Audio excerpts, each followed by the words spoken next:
결론은 모세 대박 멋짐이에요.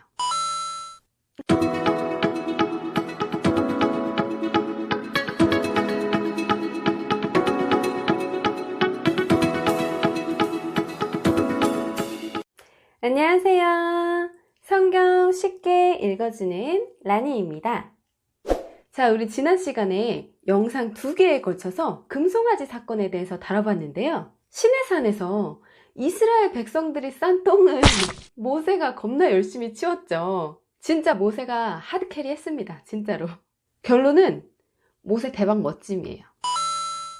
오늘은 그 이후의 이야기를 읽어보겠습니다. 출애굽기 33장이에요. 여호와께서는 모세에게 말씀하셨습니다. 너는 내가 이집트 땅에서 인도해낸 백성과 함께 이 땅을 떠나서 내가 아브라함과 이삭과 야곱에게 내가 너희 자손에게 이 땅을 주겠다고 맹세한 땅으로 가거라. 내가 너를 인도할 한 천사를 보내주겠다. 그리고 내가 가나안 사람과 아모리 사람과 헷 사람과 브리스 사람과 히윗 사람과 여부스 사람을 그 땅에서 쫓아내겠다. 젖과 꿀이 흐르는 비옥한 땅으로 올라가거라. 하지만 나는 너희와 함께 가지 않을 것이다. 왜냐하면 너희는 너무나 고집이 센 백성이라서 내가 그리로 가는 도중에 너희를 멸망시킬지도 모르기 때문이다. 백성은 이 나쁜 소식을 듣고 큰 소리로 울었습니다. 그래서 아무도 장식물을 몸에 걸치지 않았습니다. 여호와께서 모세에게 말씀하셨습니다. 너는 이스라엘 백성에게 이와 같이 말하여라. 너희는 고집이 센 백성이다. 내가 너희와 함께 올라가면 너희를 멸망시킬지도 모른다. 그러니 너희 몸에서 장식물을 떼어내어라. 너희에게 어떻게 해야 할지를 이제 내가 결정할 것이다. 그래서 이스라엘 백성은 시내산에서 몸에 장식물을 떼어냈습니다. 자, 이게 무슨 얘기냐면요. 하나님께서 모세한테 자, 이제 여기를 떠나서 젖과 꿀이 흐르는 내가 약속했던 그 땅으로 가라 라고 말씀을 하십니다. 그리고 그 땅에 있는 사람들을 쫓아내 주시겠다고까지 말씀을 하셨어요. 자, 여기까지는 너무 좋은데 내 대신 천사가 너희를 인도할 것이다. 아니, 하나님께서 원래는 다 죽이려고 했는데 모세가 막 사정사정 해가지고 겨우 마음을 돌리셨는데 그래도 그 노여움이 쉽게 가시진 않으신 거죠. 아니, 내가 시내산 위에 지금 강림해 있는데 이것들이 감히 지금 아래에서 우상을 만들어? 여지껏 수많은 이적들을 보여주면서 여기까지 힘들게 데리고 왔건만 하나님이 이스라엘 백성들에게 완전 정뚝떨 그리고 하나님이 동행하지 않겠다고 하신 거는 뭐냐면 이제 이 이스라엘 백성들을 못 믿는 거예요. 만에 하나 이런 일이 또 일어나면 그때는 진짜 다 죽는 건데 근데 얘네들은 분명히 다음에 또 그럴 것 같거든. 충분히 그러고도 남을 것 같거든. 그래서 아예 그냥 그걸 안 볼란다. 내가 너네랑 같이 있다가는 그냥 다 죽을지도 모르니까는 그냥 천사랑 가. 이렇게 하신 거예요. 그래서 그 이야기를 모세가 백성들한테 전했더니 여기서 4절에서 이스라엘 백성들이 몸에 장식물을 다 떼어냈다고 하잖아요. 한마디로 액세서리 같은 거죠. 근데 고대 근동 사람들은 초상을 당했을 때 몸에 있는 장식물을 다 떼는 관습이 있었다고 합니다. 애도하는 기간 동안에는 수수하게 하고 옷차림을 하고 있는다는 건데요. 지금 하나님께서 동행하지 않으시고 천사의 인도를 받아서 가야 한다는 그 충격적인 소식을 듣고 이스라엘 백성들이 마치 초상이 난 것 마냥 애통해하는 모습을 볼 수가 있는 거예요. 그래서 하나님께서 이 이스라엘 백성들의 울음소리를 들으시고 여기서 또 한 번 기회를 주시는데요. 이스라엘 백성들한테 뭐라고 말씀을 하시냐면 너희들은 너무 고집이 세서 내가 너희와 함께하면 너네가 다 죽을지도 모른다. 그러니까 일단 지금처럼 몸에 있는 장신구를 다 떼고 일단 기다려. 내가 어떻게 할지 생각을 좀 해보겠다. 이제 이러신 거죠.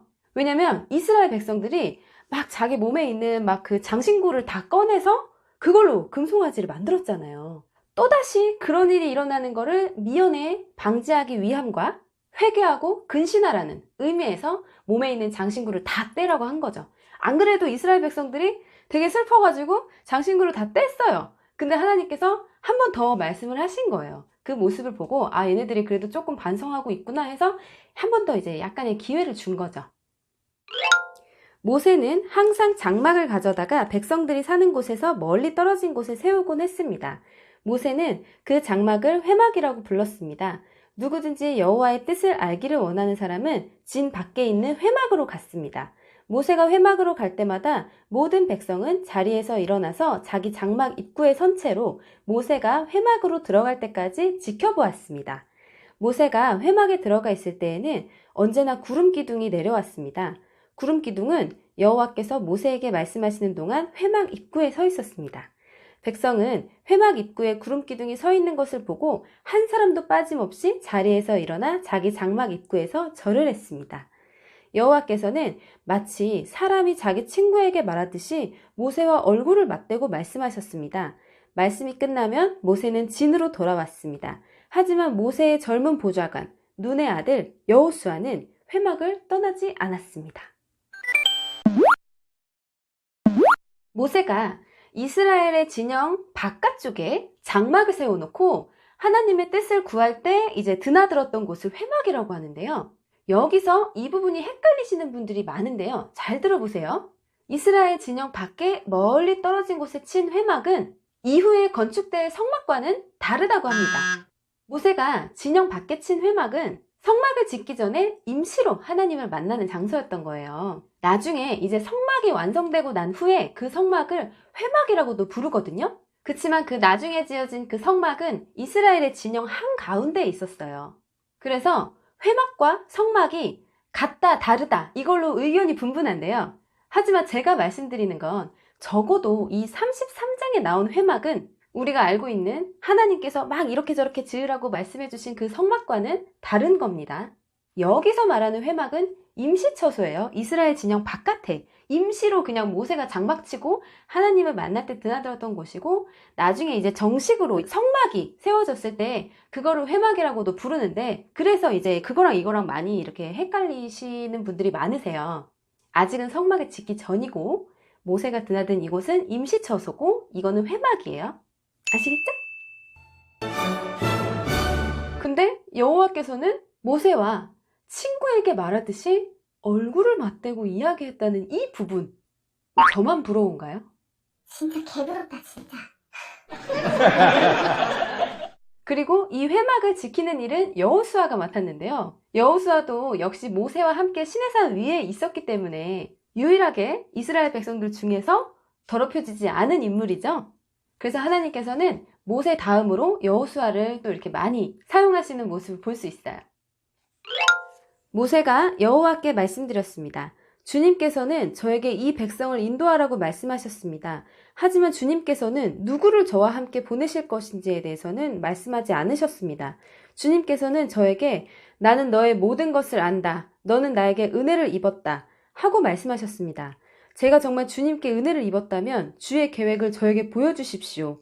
그렇게 하셔서 저도 주님을 알게 해주시고 계속해서 주님께 은혜를 받을 수 있게 해주십시오. 이 백성은 주님의 백성이라는 것을 기억해 주십시오. 여호와께서 대답하셨습니다.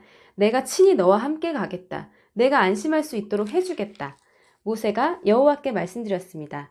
주님께서 친히 저희와 함께 가지 않으시려면 저희를 이곳에서 올려보내지 마십시오. 주님께서 저희와 함께 가시지 않으면 주님께서 저와 주님의 백성에게 은혜를 베푸신다는 것을 어떻게 알겠습니까? 주님이 우리와 함께 계시기 때문에 주님의 백성이 땅 위의 다른 백성과 다른 것이 아닙니까? 여호와께서 모세에게 말씀하셨다. 내가 원하는 대로 해주겠다. 그것은 내가 너를 너무나 잘 알고 또 너는 내게 은혜를 입은 사람이기 때문이다. 모세가 말했습니다. 주님, 제발 주님의 영광을 보여주십시오. 여호와께서 대답하셨습니다. 내가 나의 모든 은총을 내 앞에 지나가게 하겠다.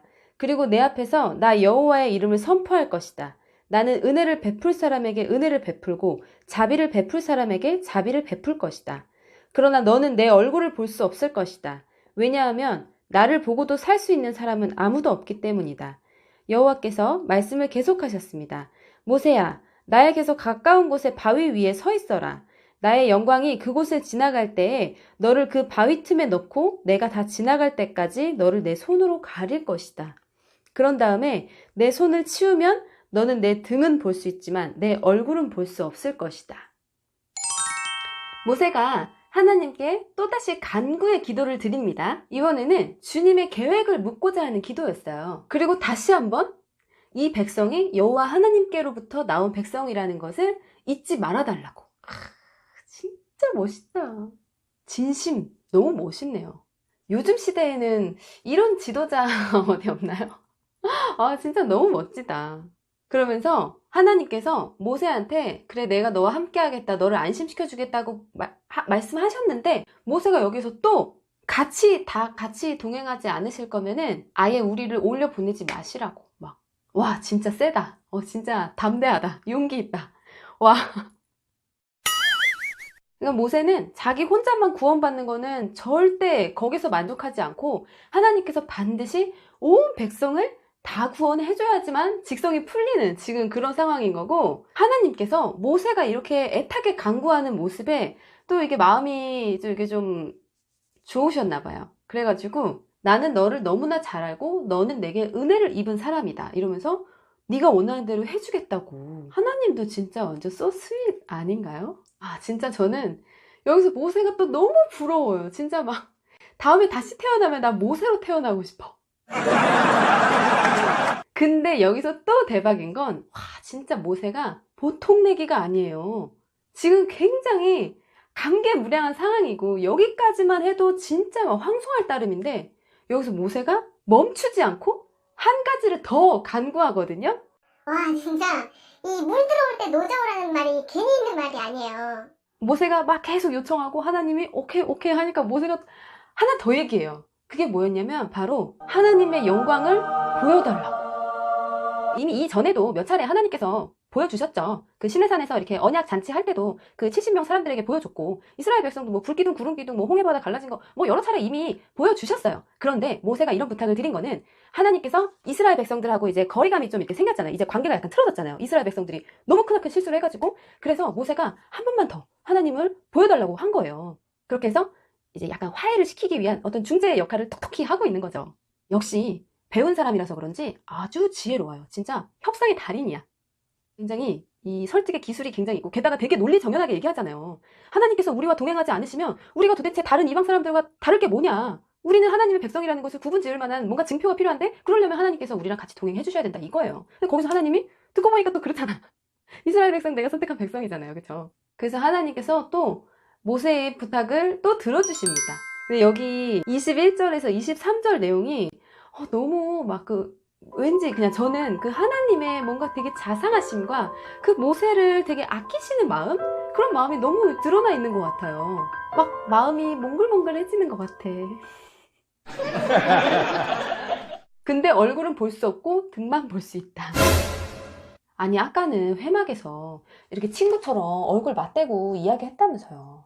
근데 알고 봤더니 그게 하나님하고 눈 마주치고 얼굴 마주보고 이야기했다는 게 아니고 그만큼 친밀감을 상징하는 표현이었다고 합니다.